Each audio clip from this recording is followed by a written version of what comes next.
Planang talakayin sa plenaryo ng Senado ang panukalang 100 pisong aumento sa arawang sahod ng mga manggagawa sa pribadong sektor sa buong bansa.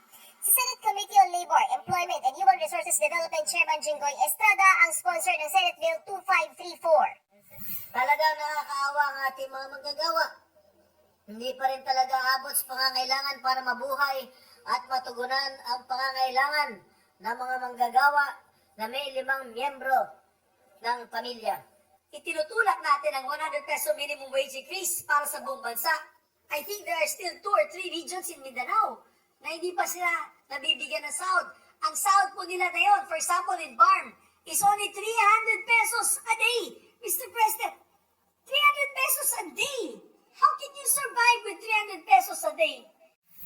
Giit na mga senador, napapanahon na ang taas sahod sa gitna ng patuloy na pagtaas ng presyo ng mga pangunahing bilihin, petrolyo at kuryente. Ayon kay Senador Estrada, 306 hanggang 610 pesos ang kasalukuyang minimum wage sa iba't ibang rehiyon sa bansa. Aabot yan sa hanggang higit 14,000 pesos kada buwan. Kung may sasabatas ang panukala, nasa 4.2 milyon na pribadong manggagawa ang makikinabang.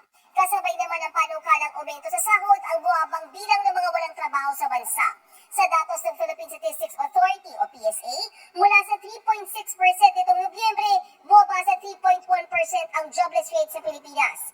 Ito ang pinakamababang antas ng mga walang trabahong Pinoy simula 2005 o halos 2 dekada.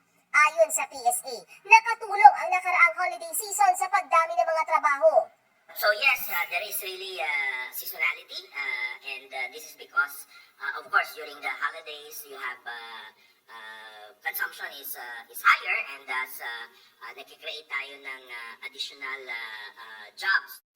Pero hindi kumbinsido ang Ibon Foundation sa datos ng PSA. Tingin pa nila, hindi magtatagal ang mababang unemployment rate. Ang mas dapat daw pagtuunan ng pansin ang paglikha ng mga di-kalidad na trabaho.